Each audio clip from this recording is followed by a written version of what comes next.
있습니다.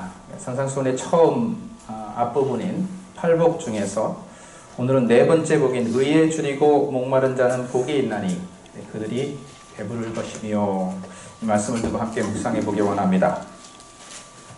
앞서서 선포된 그 설교들을 통하여서 저는 산상수훈 전체가 어떤 새로운 도덕률이나 윤리의식을 제시하여 주는 것이 아니다라는 말씀을 드린 바 있습니다. 그러니까 산상수훈은 이러이러한 삶을 살아야만 천국의 백성이 될 수 있다 하는 구원의 조건을, 또는 의인이 될 수 있는 어떤 그런 개선의 조건을 제시하여 주는 것이 아니다. 산상수훈은 예수께서 당신의 제자들에게, 즉 하나님의 선하신 의지와 미리 아심에 의해서 천국 백성으로 이미 선택받고 부르심을 받은 성도들에게 너희는 이 땅에서 이러한 삶을 살아가는 존재들로 부름을 받았다 하는 것을 가르쳐 주시는 말씀입니다. 그러니까 이러이러한 삶으로 너희가 부름을 받았고 살아가도록 인치심을 받은 존재이다. 이것이 너희의 모습이다. 너희의 존재이다 하시는 것이죠. 그래서 그 말씀을 받고 참된 그리스도인으로서 이 세상을 살아갈 수 있도록 이끌어 주시기 위해서 주신 말씀입니다. 그러니까 굳이 까다로운 어떤 신학 용어를 들어서 설명을 드리자면, 산상수훈의 말씀들은 성도의 구원에 관한 것이 아니고 성도의 성화에 관한 것이다. 즉 이 땅에서 살아가면서 이 땅의 인생과 구별되는 거룩한 삶, 성결의 삶을 이루는 것에 관한 말씀이다라는 겁니다.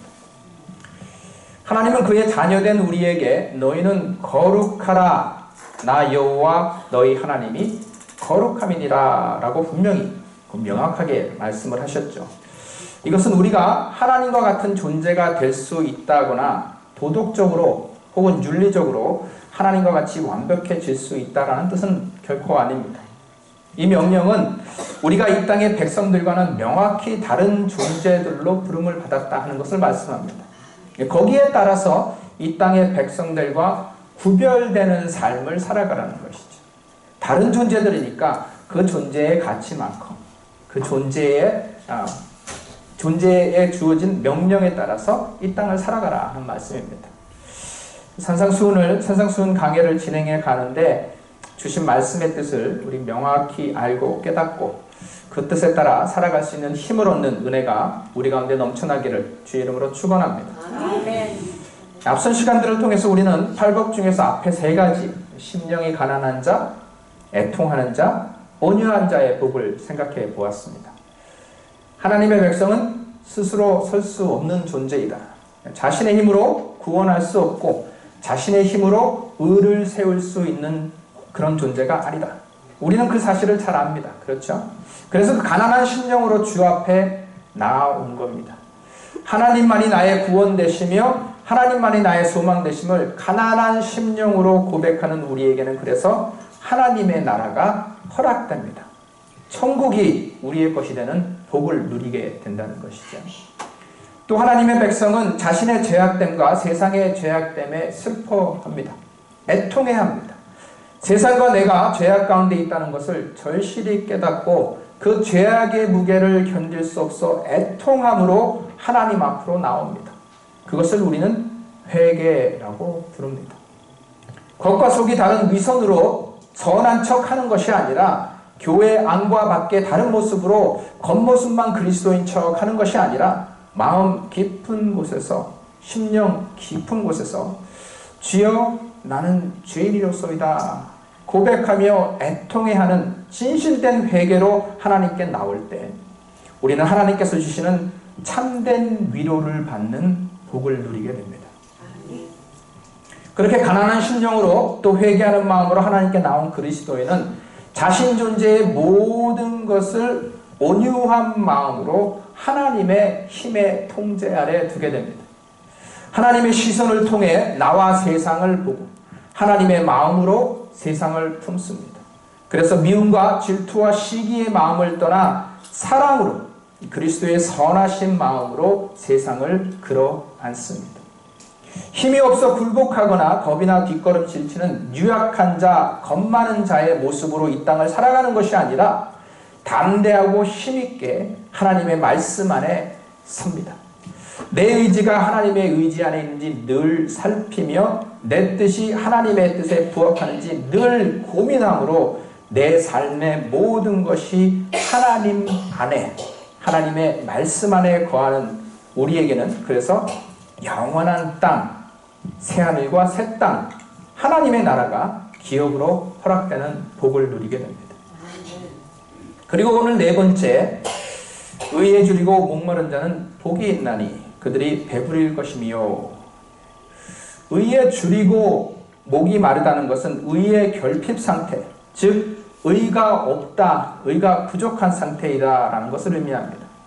그런데 이것이 약간만 부족하거나 약간 있어도 그만, 없어도 그만인 그런 상태를 이야기하는 것이 아닙니다. 줄이다, 이 헬라어 단어는 페이나오라는 단어가 사용되었습니다. 이것은 그냥 허기가 져서 우리가 조금 시장한 듯 하여서 이 냉장고를 열고 닫고 하는 그런 정도의 배고픔을 이야기하는 것이 아닙니다.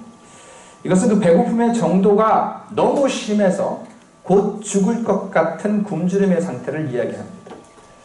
마태복음 4장에 보면 예수님께서 공생애를 처음 시작하실 때 첫 단계로서 광야에 성령의 이끌림을 받아 광야로 가셔서 40일간 금식을 하시죠.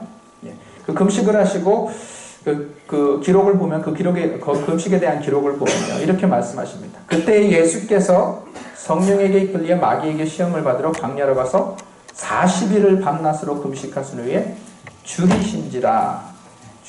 이때 사용된 단어가 바로 페이나오입니다. 여러분 금식 해보셨습니까? 금식 어느 정도 해보셨습니까? 저는 40일까지는 해보지 않았어요. 일주일 해봤습니다. 일주일 해봤는데 언제 가장 힘든가 하면은 사흘째, 그 다음에 닷새째가 가장 힘들더라고요. 그때는 정말 음식 냄새만 이렇게 코끝을 스쳐도 막 온 정신이 음식으로 막 쏠리게 됩니다. 조금이라도 먹을 것 없나, 마실 것 없나, 그 참기가 너무너무 힘이 듭니다. 바로 이 상태가 페이나오, 줄인 상태입니다. 굶주린 상태라는 것이죠.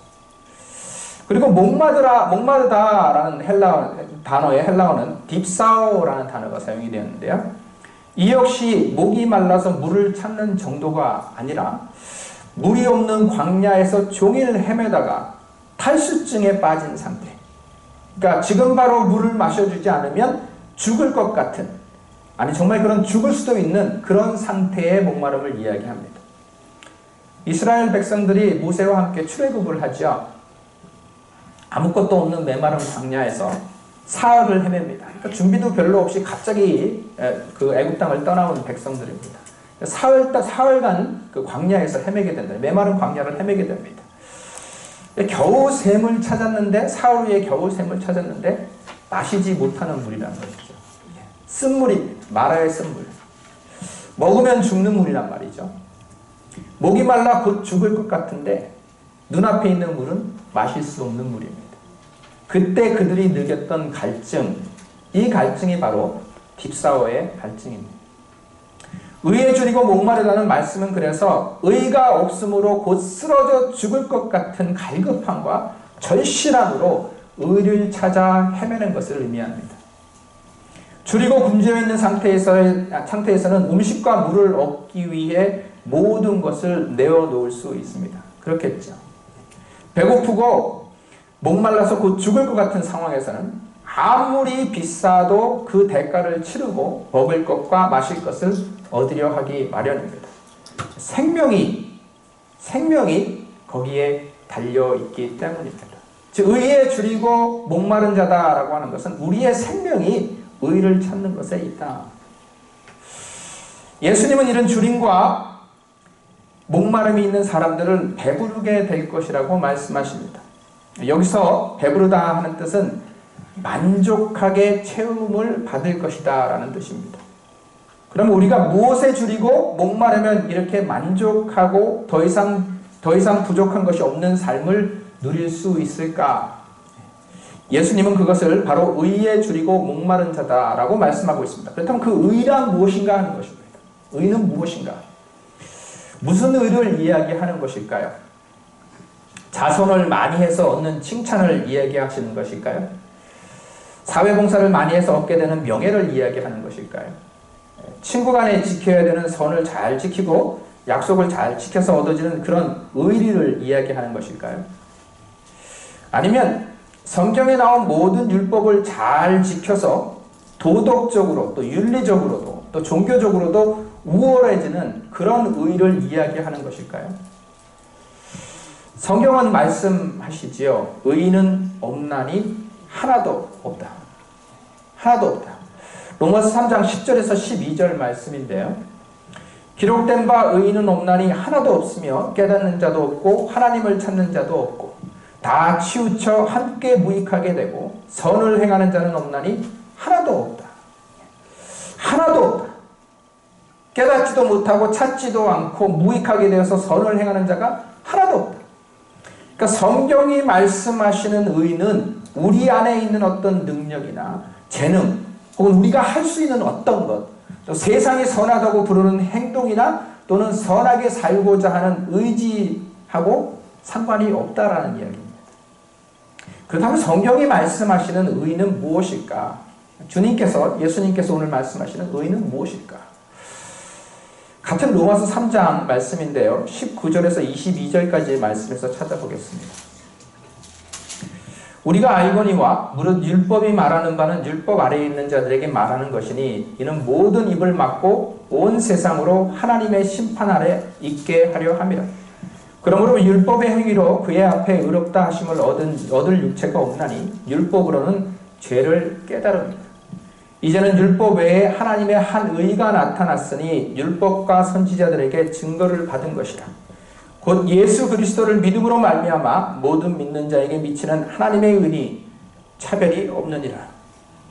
19절 말씀은요. 율법이 온 세상으로 하나님의 심판 아래 있게 한다고 말씀합니다. 그러니까 율법을 잘 지켜서 어떤 종교적인 경건을 지켜서 선해지는 것이 아니라 율법으로는 아무리 노력해도 죄인일 수밖에 없는 나의 모습을 깨닫게 된다는 것이죠. 그걸 바울은 20절에서 율법의 행위로 그의 앞에 의롭다 하심을 얻을 육체가 없다라는 말로 표현합니다. 우리 안에는 도무지 선이 없고 또 선으로 나갈 능력도 개선의 여지도 없다. 그리고 21절 말씀에 율법 외에 하나님으로부터 한 의가 나타났으니 라고 말씀하시죠. 여기서 우리가 주의해 보아야 합니다. 의가 나타났는데 어디서부터 나타났나요? 율법 외에 하나님의 한 의가 나타났으니. 의는 우리 가운데 있는 것이 아니라는 말입니다. 의는 하나님에게서 옵니다. 우리 안에 있지 않고 오직 하나님 한 분에게서만 나타납니다. 그런데 이 하나님의 의가 여기서 율법이라고 하는 것은 구약을 의미합니다. 율법과 선지자들, 그러니까 구약의 말씀을 전한 사람들, 그들에게서 증거를 받은 것이라고 합니다. 그러니까 구약과 구약의 말씀을 전한 사람들이 한결같이 증거하는 것이 하나님의 의이다. 그 의가 무엇이냐? 그리고 22절에서 이렇게 말씀하시죠. 곧 예수 그리스도를 믿음으로 말미암아 모든 믿는 자들에게 미치는 하나님의 의니라. 구약이 증거하고 구약의 말씀을 기록한 모든 사람들이 증거하는 하나님의 의는 바로 예수 그리스도이시다. 예수 그리스도이시다. 여러분, 우리 이거 분명히 알고 넘어가야 합니다. 우리 분명히 짚고 넘어가야 합니다. 성경에서 말씀하시는 의는요, 어떤 모호한 개념이나 혹은 도덕적, 윤리적 행위를 나타내는 것이 결코 아니라 하는 것입니다. 성경에서 말씀하시는 의는 예수 그리스도 한 분입니다. 성경에서 의하고 이야기하면 다 예수 그리스도에 대한 것이라는 것이죠. 여기에 비추어서 오늘 네 번째 팔복을 다시 말씀드리면 이렇습니다. 그리스도 예수에게 줄이고 목마른 자는 복이 있나니 그들이 배불림을 받을 것이라. 그러니까 예수님이 내 삶에 계시지 않으면 굶주려 죽을 것처럼, 목말라 쓰러져 죽을 것처럼 예수를 찾고 구하는 자에게는 예수님으로 만족하게 채움을 받는다. 바로 이런 사람이 천국 백성이다 말씀하시는 겁니다. 묻지 않을 수 없지요. 과연 그런가? 과연 우리는 예수님을 그렇게 간절히 찾고 구하고 있는가? 예수님을 간절히 찾는 사람, 정말 죽을 것처럼, 예수님이 없으면 죽을 것처럼, 곧 쓰러질 것처럼 찾는 사람이 천국 백성이라는, 그것이 성도의 모습이라고 합니다. 근데 우리 스스로 성도라고 일컫는 우리가 과연 예수님을 그렇게 간절하게 찾고 있는가? 예수님이 아니면 죽을 것 같고 예수님이 아니면 쓰러질 것 같아서 내 영혼의 갈급함을 채워주실 분이 예수님 한 분뿐이므로 간절하게 애절하게 찾고 구하려고 애쓰고 살아가고 있는가? 나의 삶에 예수가 있는가?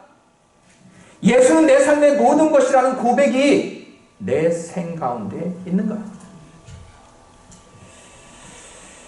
여러분, 예수님이 내 삶 가운데 계시다 하는 것은요, 단순히 예수 믿고 교회의 문을 출입하는 것에서 그치지 않습니다. 결코 그럴 수가 없습니다. 그런데 이상하지요.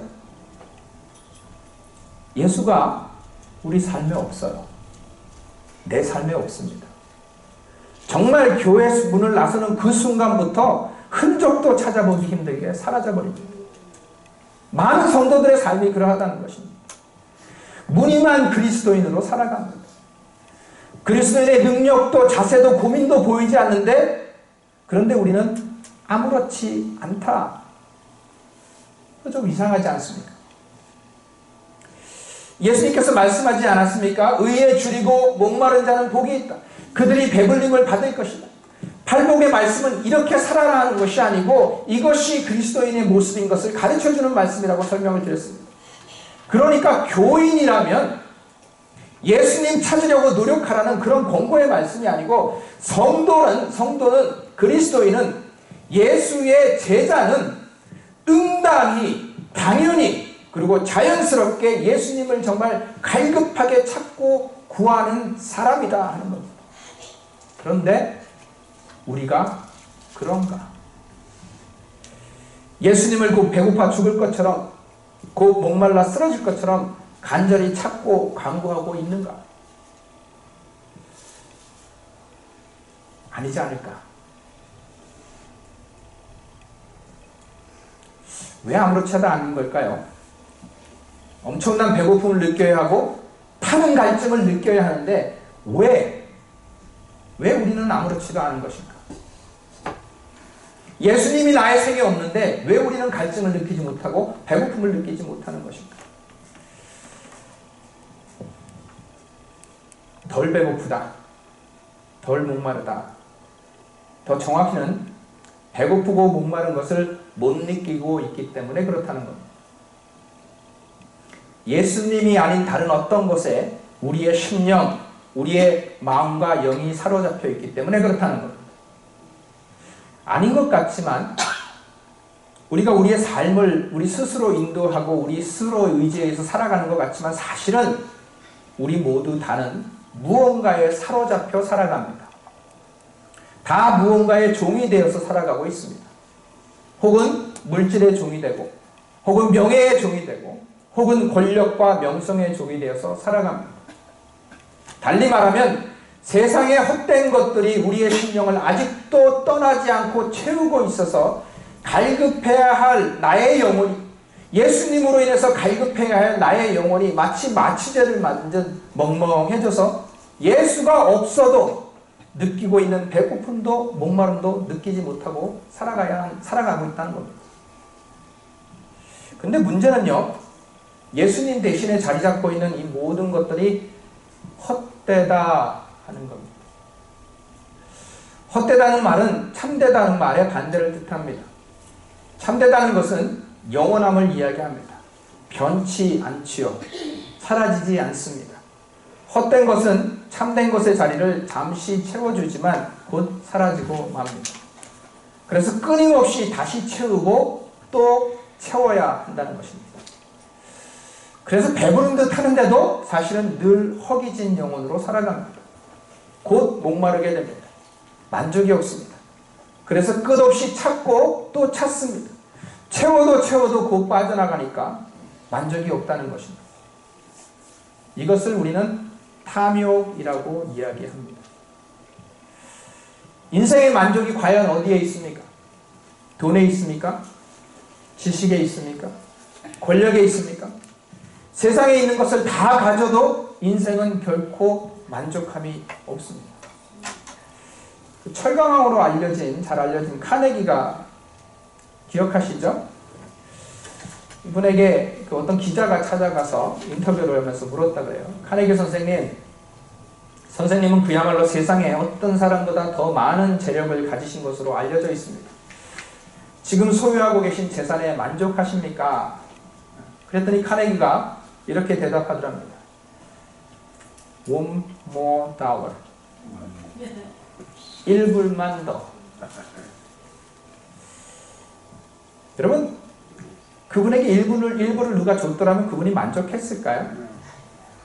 그렇게 엄청난 재력을 지닌 사람에게 사실 일부는 돈도 아닌 것입니다. 그렇죠?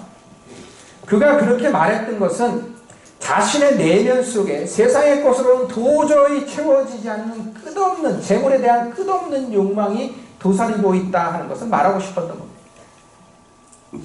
여러분, 이스라엘 역사에 있어서 가장 영화로운 시기를 지냈던 솔로몬도 이와 비슷한 고백을 합니다. 그가 누렸던 엄청난 부귀와 영화 앞에서 그는 만족하다라고 고백한 것이 아니라 그 모든 것을 다 가져보니까 세상의 지식과 세상의 물질과 명예를 다 가져보니까 헛되고 헛되며 헛되고 헛되니 모든 것이 헛되더라. 전도서 1장 8절에서 이렇게 고백을 해요. 눈은 보아도 족함이 없고 귀는 들어도 가득 차지 아니하도다. 부족함이 없이 먹고 즐기며 마시며 좋은 옷을 입고 좋은 차를 타고 좋은 집에 살아도 채워지지 않고 만족되지 않는 것이 있죠. 화려한 삶을 살아도 늘 이면은 우리의 심령은 공허합니다. 외롭고 허전합니다. 살아남으려고 아등바등 버텨왔는데 그래서 이만큼 이루고 살아간다고 생각하는데 도무지 만족함이 없습니다. 이민자로서 소수자로 이 땅에서 눈치 보고 서름받으며 악착같이 살아온 것이 우리입니다.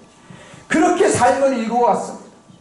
이제 자식들 시집장가 보내고 겨우 한숨 놓고 돌아보니까 내게 남겨준 것이 아무것도 없다. 헛되고 헛되며 헛되고 헛되며 모든 것이 헛되다. 여러분, 반면에요, 솔로몬의 아버지인 다윗은 이렇게 고백을 합니다. 여호와는 나의 목자시니 내게 부족함이 없으리로다. 세상 것 다 얻었기 때문에 부족한 것이 없다는 말씀이 결코 아니죠. 여호와 하나님이 나의 목자시니 부족함이 없다는 겁니다. 하나님 한 분이면 내가 족하다라는 신앙 고백인데 실로 놀라운 고백이지 않을 수 없습니다. 많은 그리스도인들이 교회에 다니는 것과 예수 믿는 것이 같은 것이라고 생각을 합니다. 그러니까 교회만 다니면 예수 믿는 것이다. 교회만 왔다 갔다 하면 난 예수 믿는다라고 서슴없이 이야기를 합니다.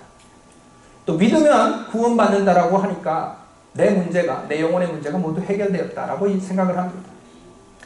그런데요, 사실은 이런 생각은 굉장히 위험한 생각이라는 겁니다. 우리 스스로에게 한번 정직하게 진실되게 한번 질문해 보아야 합니다. 내가 정말 예수를 믿고 있기는 한 것인가? 내가 예수를 믿고 있는가? 예수가 나의 대속 되시며 예수가 나의 참 구원자 되시며 예수가 나의 주인 되심을 내가 정말 믿고 고백하고 있는가? 그런 고백이, 그 고백이 예수님이 나의 삶의 전반이시며 예수님이 나의 모든 것이라는 그 고백이 나의 삶의 면면을 채워나가고 있는가? 아니면 나는 지금도 공허한 내 삶의 빈틈을 다른 어떤 것들로 채우려고 애쓰고 안간힘을 쓰며 살고 있지는 않은가? 예수 믿는다는 것을 내 삶의 필요를 채우기 위한 어떤 도구로 사용하고 있지는 않은 거예요. 그 헨리 나우엔이라는 분 아시죠? 이분이 쓴 책의 책 중에 열린 손으로라는 책이 있습니다. 이 책을 읽다 보면 그 안에 한 이야기가 나오는데요. 한 여인의 이야기가 나옵니다. 불안장애로, 심각한 불안장애로 정신과를 찾은 한 여인인데, 의사가 상담을 하는 가운데 가만히 보니까 상담하는 내내 왼손 주먹을 꽉 쥐고선 풀질 않습니다. 그냥 이렇게 적당히 쥐고 있는 정도가 아니라 꽉 쥐고 있어서 손에 힘줄이 이렇게 보일 정도로 꽉 힘을 주고 쥐고 있습니다. 그래서 그것을 보고서 의사가 여인의 불안 증세가 주먹을 꼭 쥔 왼손과 무슨 상관이 있다. 저기에 뭔가가 있다. 그래서 여인에게 그 손 한번 펼쳐 보십시오. 이런지라에 no. 더 강경하게 공고를 합니다. 그러니까 화를 내기 시작을 하더니 그 기간은 가겠다. 못 가게 했더니 막 그 상담실에 집기를 막 집어 던지면서 난폭하게 난동을 부립니다. 그래서 간호사들이 들어오고 안정을 시키고 겨우 설득을 해서 한참 설득을 한 후에 그 손을 펼치게 했더니 그 손 안에 1전짜리 펜이 하나가 파랗게 녹이 슬어서 쥐어져 있더라는 겁니다. 무슨 이유에서인지 그 여인은 1전짜리 펜을 놓치면 그 자신의 삶이 무너질 것이라고 생각해 왔다는 것이죠. 그런데 오히려 그 손을 풀고 그 펜을 놓고 나니까 평안함을 회복하더라. 여러분, 슬프게도, 정말 슬프게도 이것이 오늘날을 살아가는 많은 그리스도인들의 모습이라는 것. 주 앞에 나왔다 하면서도 자기가 쥐고 있는 거, 이건 놓지 못하고 살아간다. 여러분, 우리가 왜 죄짓고 사는지 아십니까? 우리가 왜 죄짓습니까? 우리가 그리스도인이다, 성도다 하면서도, 하나님의 백성이다 하면서도 왜 죄를 계속 짓고 삽니까? 우리 중 죄를 짓고 살기를 원하는 사람은 아무도 없습니다. 근데 끊임없이 죄를 지으며 살아갑니다. 범죄하며 살아갑니다. 거기서 벗어나지를 못합니다. 왜 그럴까? 죄가 주는 달콤한 약속이 있기 때문에 그렇습니다. 부귀를 약속합니다. 안락한 삶을 약속합니다. 명성을 약속하고 권력을 약속합니다. 그리고 실제로 그러한 것들이 얻어지는 것을 경험합니다. 정말 엄청난 유혹이죠. 그런데요, 죄의 대가로 얻어진 것들은 반대로 커다란 상실을 우리 인생에 가져온대요. 반드시 그렇습니다. 얻으면 얻을수록 언제 잃어버릴지 모른다는 불안 때문에 더 큰 탐욕으로 우리의 삶이 이끌어지는 것을 보게 됩니다. 사실 성도된 우리는 이 땅이 주는 어떤 것보다 하늘의 복이 더 얼마나 소중하고 귀한 것인지를 잘 알고 있습니다. 귀에 못이 박히도록 들었습니다. 세상의 것들은 잠시 잠깐이고 영적인 복은 영원한 것이라는 것을 우리는 잘 압니다. 수도 없이 들었죠. 또 세상의 재물과 하나님을 겸하여 섬길 수가 없다는 것도 잘 알고 있습니다. 우리는 하나님 나라를 최우선 순위에 두고 그리스도의 축복의 통로로 하나님을 사랑하고 이웃을 사랑하는 복된 삶을 살아가도록 초대받은 존재라는 것도 우리는 너무 잘 알고 있습니다. 근데 문제는 지금 당장 시급한 것, 당장 필요한 것은 이 세상의 복이요, 이 세상의 재물이라고 여기고 그걸 놓지 못하고 꽉 쥐고 살아간다는 것.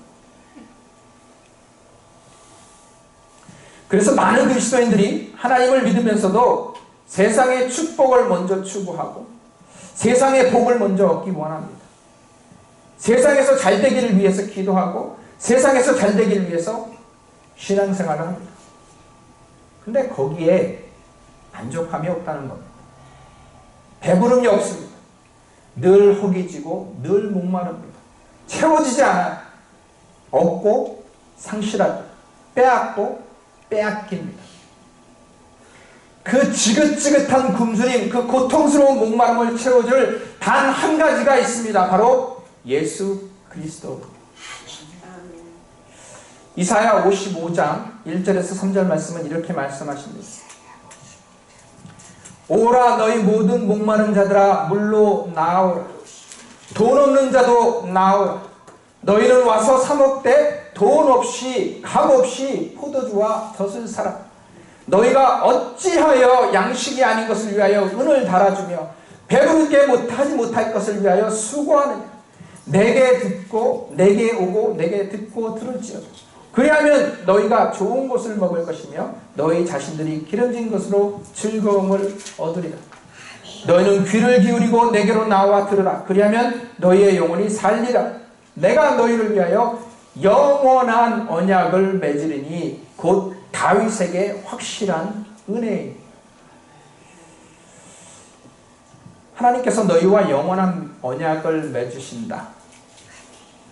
양식이 아닌 것을 위해 은을 달아주며 배부르지 못할 것을 위해 수고하는 것을 그치고 거룩하신 하나님의 목소리에 귀 기울이고 하나님께 나오라 하시죠.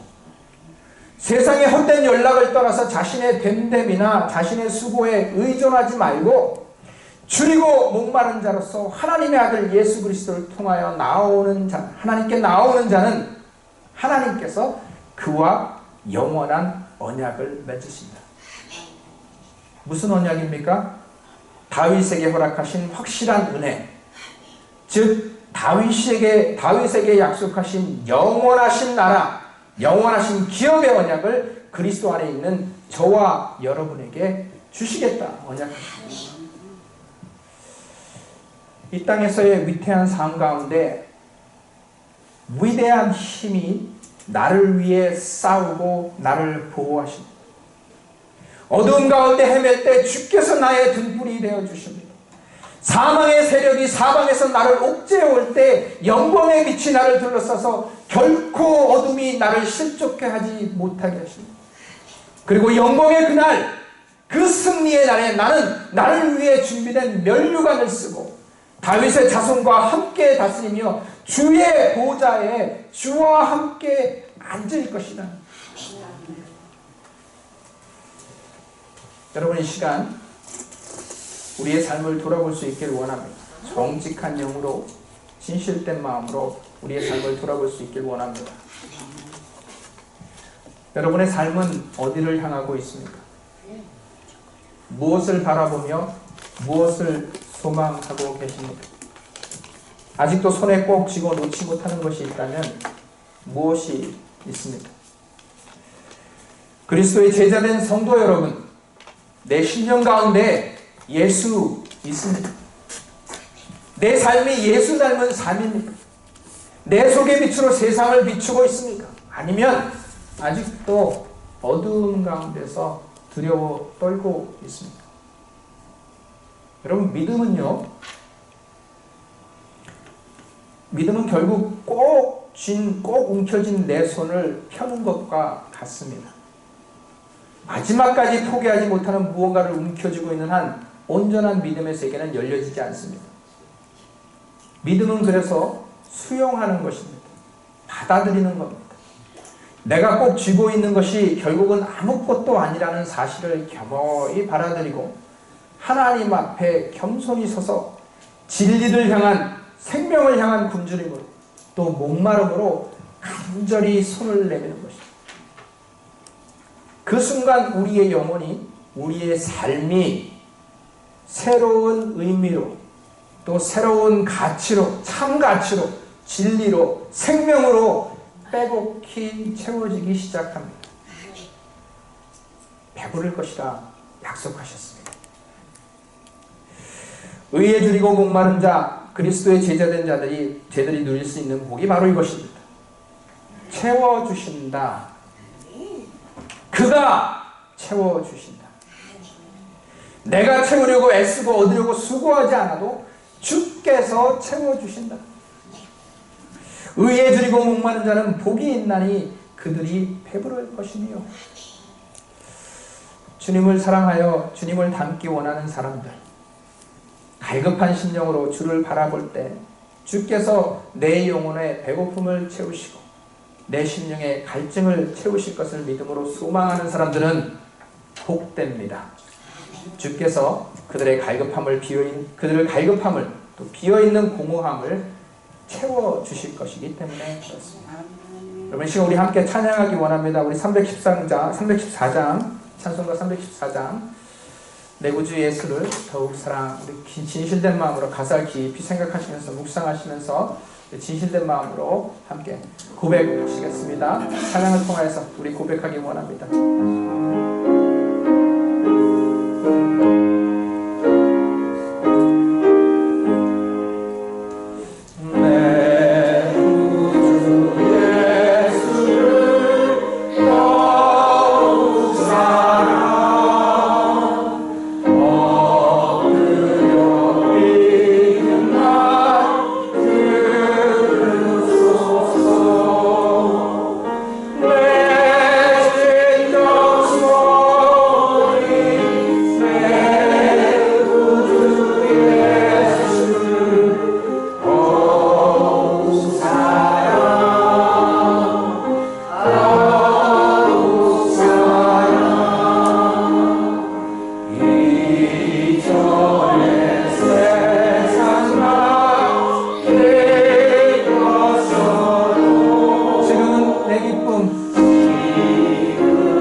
아버지 하나님, 주님만이 나의 소망 되시며 주님만이 나의 모든 것 되신다 고백하며 나아가는 신앙이, 그러한 믿음들이 우리 가운데 허락될 수 있도록 축복하여 주시옵소서. 아직도 세상의 연락과 세상의 헛된 것들을 움켜쥐고 놓지 못하고 있는 손을 풀어 주여 주를 향하여 손을 내밀며 주님만이 나의 모든 것 되신다 고백하며 나아갈 수 있는 우리 성도님들 되실 수 있도록 주여 우리 한 사람 한 사람 축복하여 주시옵소서. 이 시간 우리 함께 기도하기 원합니다. 우리 주여 크게 세 번 외치고 함께한 목소리로 크게 기도하시겠습니다. 주여 주여 주여. 우리 하나님 이 시간 간절히 기도하며 주님 앞에 간절히 매달리며 주님만을 바라보며 주님만을 소망하며 나아가기 원합니다. 아직도 우리 가운데 있는 헛된 것들, 헛된 것들을 향한 소망들, 이 세상의 연락을 향한 소망들, 주여 아직도 움켜쥐고 놓지 못하는 이 손을 이제 풀어헤치고 주님 앞에 손을 내밀며 사랑하는 심령으로, 애통하는 심령으로, 온유한 마음으로 주님 앞에 섰으니 주여 허락하여 주시옵소서. 의의 꿈들고 목마른 심령으로 주님만을 바라보고 주님만을 소망하며 나아가면서 주님으로 채워지며 배부를 수 있는 심령과 영혼이 될 수 있도록 아버지 허락하여 주시옵소서.